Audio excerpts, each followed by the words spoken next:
Her career collapses after her brother leaks confidential work documents. But the twist comes when she realizes he did it not for money, but to stop her from uncovering a family secret tied to their father's hidden debts. The first time I realized my world was collapsing wasn't in a courtroom or a boardroom. It was in the office cafeteria. I walked in with my usual tray, the smell of reheated soup rising from the bowl, and the moment I stepped through the door, conversations stopped. Forks hovered mid-air, eyes darted away, and the familiar hum of chatter turned into a suffocating silence. I stood there, frozen, tray trembling in my hands as if I had walked into a crime scene where I was the accused. That silence told me everything. I was no longer trusted. Just days earlier, I had been at the height of my career. I was the one people leaned on when deadlines loomed, the one managers called into meetings to steady the ship. I had built my reputation with years of sacrifice. Late nights spent in the glow of my computer screen, coffee cups left cold on my desk, and weekends traded for endless reports.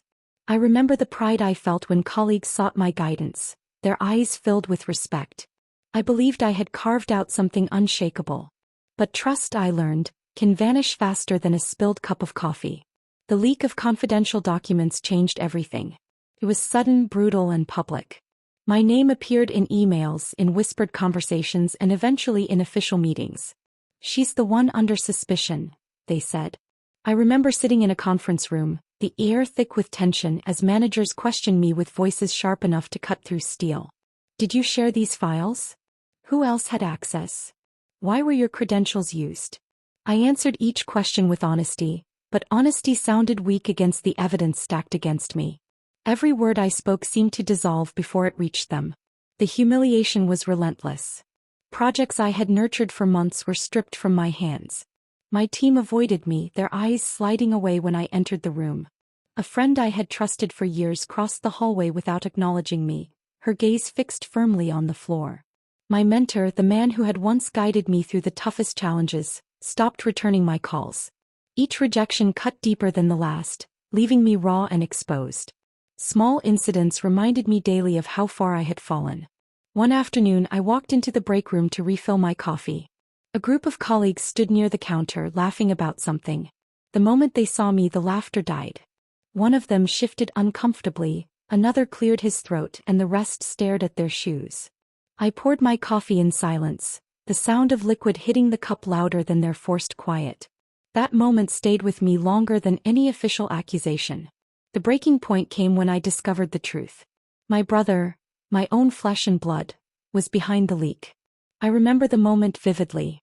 I was sitting at my desk, staring at the evidence the IT department had uncovered. His name appeared in the logs, his access traced to the files that had ruined me. My breath caught, my hands went cold, and for a moment I couldn't move. It felt unreal, like a nightmare I couldn't wake from. I confronted him that evening. My voice trembled with disbelief as I asked, "Why? Why would you do this to me?" He didn't answer. He stood there, silent, his eyes refusing to meet mine. That silence was worse than any confession. Anger surged through me, hot and uncontrollable. I wanted to shake him, to force the truth out, but all I could do was stare at the brother I thought I knew and wonder how he could betray me so deeply. The realization was devastating. Strangers could hurt me, competitors could undermine me, but family was supposed to protect me. Instead, my brother had destroyed everything I had built. The career I had sacrificed for, the reputation I had cherished, the trust one had earned, all gone, shattered by his actions. In the days that followed, I carried both rage and sorrow inside me. Rage at the betrayal, sorrow at the loss. I replayed memories of us as children, laughing together, sharing secrets, believing we would always stand by each other. Those memories now felt poisoned, tainted by the knowledge of what he had done. Yet even in the midst of my anger, a part of me refused to let go. I needed answers. I needed to understand why he had chosen to destroy me. Was it jealousy? Was it greed? Or was there something deeper, something I couldn't yet see? That question haunted me, keeping me awake at night, staring at the ceiling while the world outside moved on without me. I decided I couldn't remain silent any longer. I would confront him again, this time demanding the truth. My career had already collapsed, my reputation already ruined. I had nothing left to lose, except the chance to uncover the reason behind his betrayal. As I prepared for that confrontation, I felt a storm building inside me. My voice carried both rage and sorrow, a mixture of pain and determination. I didn't know what answers awaited me, but I knew one thing. I would not rest until I understood why my brother had chosen to destroy me. And so, with my career in ruins and my heart heavy with betrayal, I took the first step toward uncovering the storm that lay ahead. I left my brother's apartment that night with my chest tight and my mind spinning. His silence had been louder than any confession. He wouldn't meet my eyes, his hands trembled as though he was holding back something unbearable, and the way he stood there, rigid, almost frozen, made me realize there was more beneath the surface than betrayal alone. I walked down the dimly lit street, the sound of my footsteps echoing against the pavement, and I knew I couldn't rest until I uncovered what he was hiding. The search began quietly. I didn't announce it to anyone, not even to the few colleagues who still spoke to me. Instead, I turned inward, retracing the threads of my family's past. My father's name kept surfacing in my thoughts, a shadow I hadn't questioned before. He had always been a man of dignity, or so I believed. But now, with my brother's silence pressing against me, I wondered if the cracks in my career were tied to cracks in his life. I started with old files tucked away in the attic of my childhood home. Dust clung to my fingers as I opened boxes filled with faded papers, receipts, and letters. Most were ordinary: grocery bills, utility payments, notes scribbled in his handwriting. But buried beneath them was a folder marked with dates I didn't recognize. Inside were records of loans, transactions, and signatures that didn't match the man I thought I knew. My stomach tightened as I read the amounts. They weren't small debts. They were heavy, suffocating sums that could crush anyone under their weight. The next step took me to the bank where my father had once worked. I sat across from a manager who had known him years ago. His tone was hesitant, his words carefully chosen. "Your father, he was respected, but there were whispers," he said, lowering his voice. "Deals that didn't add up. Promises made but not kept." He stopped there, unwilling to say more, and I could see the discomfort in his eyes. It was as if speaking the truth about my father carried a risk even now. That conversation left me restless. I walked out of the bank into the cold air, the city buzzing around me, yet I felt isolated, as though I was carrying a secret no one else could see. My father's image, the man who taught me discipline, who told me that honesty was the foundation of success, was beginning to fracture. I sought out people who had known him outside of work. One afternoon, I visited an old neighbor, Mrs. Kahn, who had lived across the street when I was a child. She welcomed me with tea, her hands shaking slightly as she poured. When I asked about my father, her smile faded. "He was kind," she said softly, "but there were nights when men came to the house. They weren't friends. They were collectors." I remember hearing raised voices, arguments about money. She paused, her eyes clouded with memory. "Your mother tried to shield you from it. She didn't want you to see." Her words struck me like a cold wind. I had no memory of those nights, no recollection of strangers at our door. Had my mother hidden it so well, or had I simply been too young to understand? Back at home, I searched through drawers I hadn't opened in years. In one, tucked beneath old photographs, I found a letter folded and yellowed with age. It was addressed to my father, written by someone I didn't recognize. The words were sharp, demanding repayment, warning of consequences if debts weren't cleared. My hands shook as I held it, the paper fragile yet heavy with meaning. Piece by piece, the truth began to take shape. My father had lived with debts, secrets, and promises that had never been fulfilled. The man I admired had carried burdens I never knew existed. And suddenly, my brother's betrayal began to look different. Perhaps he hadn't leaked those documents for greed. Perhaps he had done it to stop me from uncovering what he believed would destroy me. Still, the pain of his choice burned. He had let me fall, let my career collapse, let me suffer humiliation and isolation, all to protect me from a truth he thought I couldn't bear.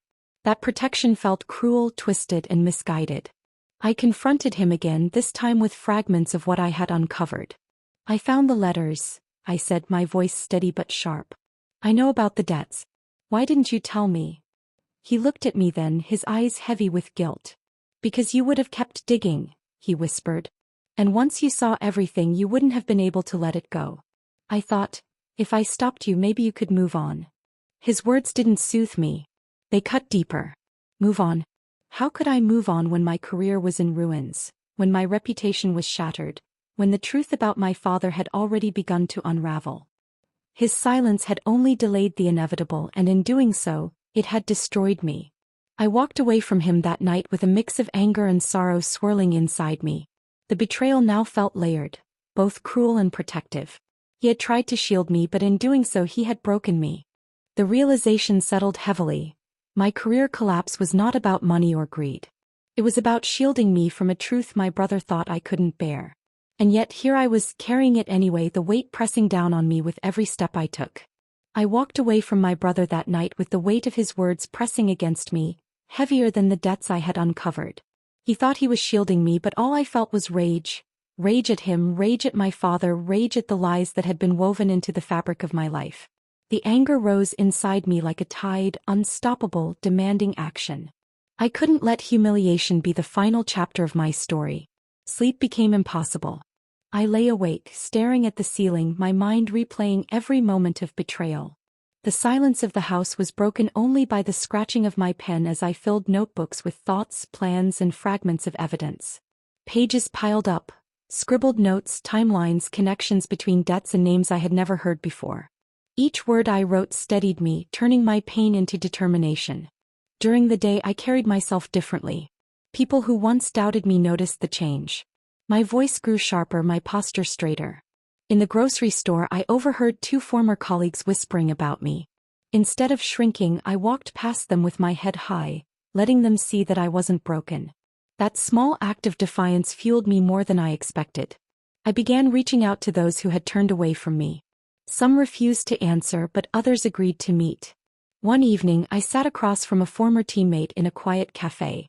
He leaned back, arms crossed, skepticism written across his face. "Why should I believe you now?" he asked. I slid a folder across the table, filled with documents I had uncovered about my father's debts. His eyes widened as he scanned the pages. This changes everything," he murmured. That moment gave me strength. If one person could see the truth, others could too. The confrontation with my brother came soon after. I walked into his apartment unannounced, the folder of evidence clutched in my hand. He looked startled, his eyes darting to the papers. "You've been digging," he said quietly. "Yes," I replied, my voice sharp. "And now I know. You let me fall, you let everyone believe I was guilty, all to keep me from seeing this. Do you understand what that did to me?" His words came out defensive, rushed. "I thought it was the only way. If you knew, you'd never stop. You'd destroy yourself chasing answers." I slammed the folder onto the table. I was destroyed anyway. But now I have the truth, and you can't hide behind silence anymore. The room fell quiet, the air thick with tension. He had no excuses left. My revenge wasn't about hurting him. It was about reclaiming control.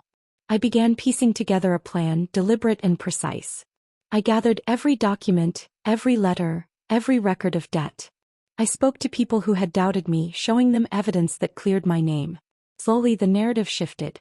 Whispers in hallways turned into cautious nods, then into apologies.